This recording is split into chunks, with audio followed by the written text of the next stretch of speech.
Welcome to Horror at Midnight. Today, we have a really interesting episode. We had the opportunity to talk with Jeffrey Dahmer and with one of his victims. But first, who is Jeffrey Dahmer? Jeffrey was born in Wisconsin.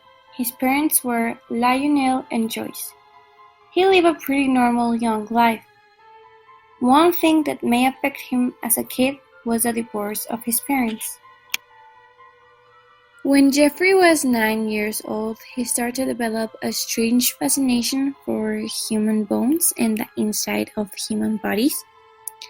Thanks to this, he started hunting animals on the woods to then kill them and explore their insides. Nobody worried about this because they thought that it was just a phase and that he would be a surgeon. And he also liked to take Polaroids of his animal victims. When Jeffrey was 14 years old, he started having ideas of violence and sex. And when he was 18 years old, he accepted to himself that he was sexually attracted to men. He was going through with depression and issues in his head that he decided to keep them to himself. To forget about his pain, he started abusing of drugs and alcohol. And his university expelled him for always being under these substances. After this whole thing, Jeffrey committed his first crime. A guy named Stephen Hicks was asking for a ride, and that is the moment when Jeffrey offered his help. Then he invited Stephen into his house, and that was a thing that Stephen accepted. Jeffrey drugged Stephen, punched him into his face, strangulated him till death, to then cut him into little pieces to throw him into the woods. At this moment, nobody knew what happened to Stephen Hicks, and Jeffrey decided to ignore it and keep on with his life. He entered to a military school because he thought that this was gonna make a better him. But he was actually expelled because he was completely addicted to alcohol.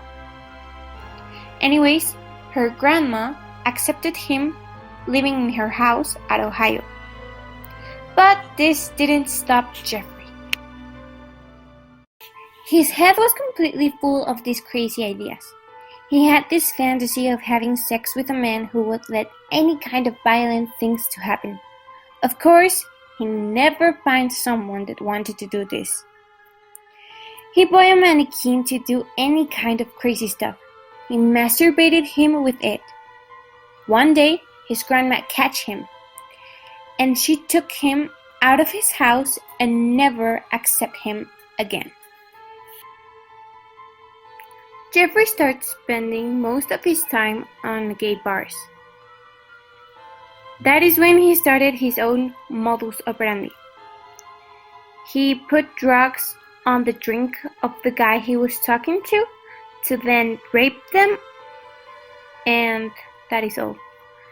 Until one day he met this guy named Steve on the bar 219. He drugged him, took him home, raped him, until the other day he found Steve dead on his bed. He was completely shocked because he didn't remember doing anything to him, but the only logical thing was that Jeffrey killed him being completely drugged and drunk.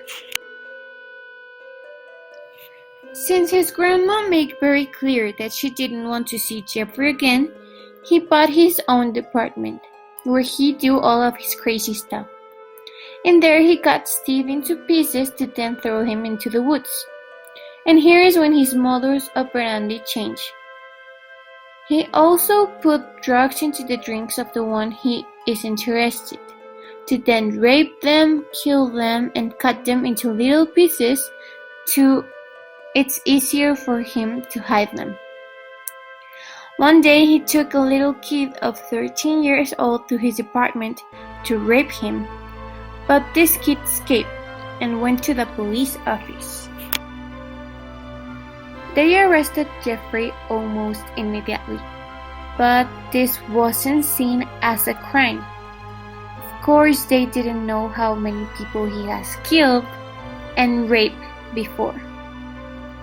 They just kept him a few times in jail, but at the moment that he got out, he killed another person.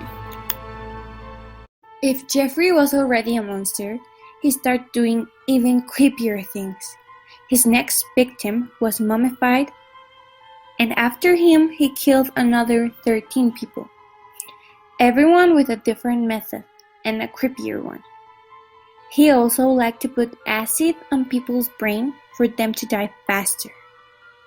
And at the last of his crimes, he liked to collect the bones of his victims to make the spiritist table to bring love and money to his life. His house was full of rest of his victims, and this produced an awful smell. The solution of Jeffrey to this situation was to eat his victims right after he killed them. So that is when he started on cannibalism.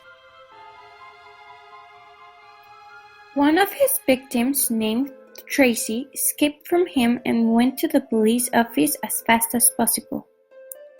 This time, the police officers decided to go to Jeffrey's house and make an investigation. They found hundreds of Polaroids of Jeffrey's victims, rest of bodies on his kitchen, and finally arrested him. Jeffrey confessed all of his crimes. He killed a total of 17 males, and he was sentenced to 930 years in prison.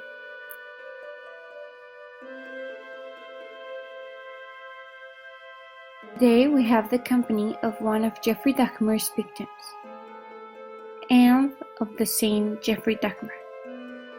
For the security of our invited, we won't say a name, and we won't show a face. Our invited have some questions for you, Jeffrey. Let's hear them. You chose me.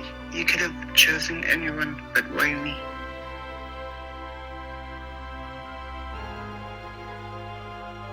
As I have said on previous occasions, I have very specific taste for men. I like them tall, skinny, and muscular.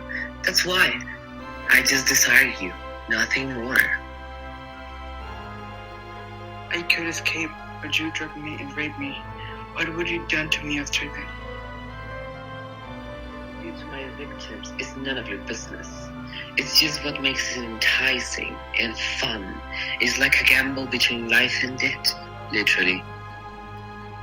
What's wrong with you? What was in your mind when you started doing these things? Human behavior is irrational and impulsive, no matter who you are. What normal people will conceive as horrifying or nasty is just something different from another perspective. The world is a stage, and a stage is a world of entertainment. By legal terms, we couldn't end our interview, and today we found out that Jeffrey Dahmer was killed. By the interview and by the research we made, we can tell that Jeffrey was just a complete psychopath. He didn't have any reasons to be a sociopath, and he started in his psychopath life really early. By the Jeffrey that we investigated on middle high school, we believe that he was an anxious preoccupied and a dismissive avoidant because he was a really timid guy and he didn't like to make any friends. He was really introverted. But we really think that he couldn't feel anything and that he don't have an attachment style. He's just a monster. Thank you for watching Horror at Midnight.